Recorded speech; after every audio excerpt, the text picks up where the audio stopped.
നമസ്കാരം, എൻ്റെ ചാനലിലേക്ക് എല്ലാവർക്കും സ്വാഗതം. ഇന്ന് നമ്മൾ ഉണങ്ങലരിയും കൊണ്ട് ഒരു പൊങ്കൽ പായസമാണ് ഉണ്ടാക്കുന്നത്. ഒരു നാഴി ഉണങ്ങലരി ഉണ്ടായിരുന്നു. അത് കഴുകി വൃത്തിയാക്കിയതിന് ശേഷം നമ്മൾ കുക്കറിലൊന്ന് ഒരു വീസലടിക്കാൻ വേണ്ടിയിട്ട് നമ്മൾ വെച്ചിട്ടുണ്ട്. ഒരു 3 അച്ച ശർക്കര ഉണ്ടായിരുന്നു, അത് മെൽറ്റാക്കി വെച്ചിട്ടുണ്ട്.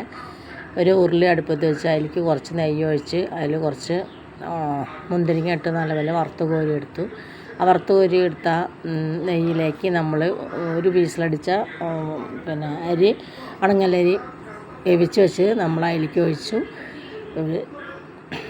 ഒരു ഗ്ലാസ് വെള്ളം ഒഴിച്ച് നല്ലപോലെ ഒന്നും കൂടി വേവിക്കാൻ വേണ്ടി വെച്ചു. എന്നിട്ട് നമ്മൾ ശർക്കര ഉരുക്കി വെച്ചിട്ടുണ്ടായിരുന്നു, അതും അതിൽ ചേർത്തു.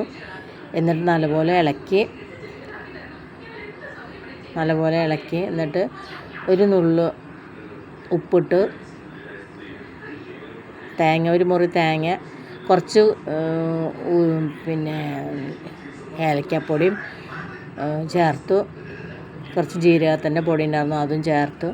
എന്നിട്ട് നന്നായി അത് ഇളക്കി യോജിപ്പിച്ചു. ഒരു മുറി തേങ്ങ ചിരകി വെച്ചിട്ടുണ്ടായിരുന്നു, അതും അതിൽ ചേർത്തു. എല്ലാവരും ലൈക്ക് ചെയ്യാനും സബ്സ്ക്രൈബ് ചെയ്യാനും മറക്കരുത് കൂട്ടുകാരെ.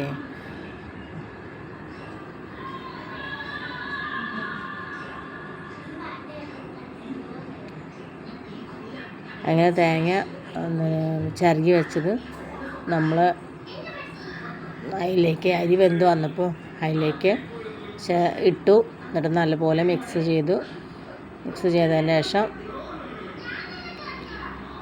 നല്ലപോലെ ഒന്ന് ഇളക്കി മിക്സ് ചെയ്ത് എന്നിട്ട് നമ്മൾ വറുത്ത് കോരി വെച്ച മുന്തിരിങ്ങയും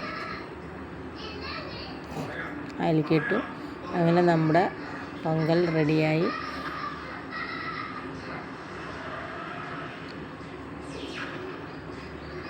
നാളെ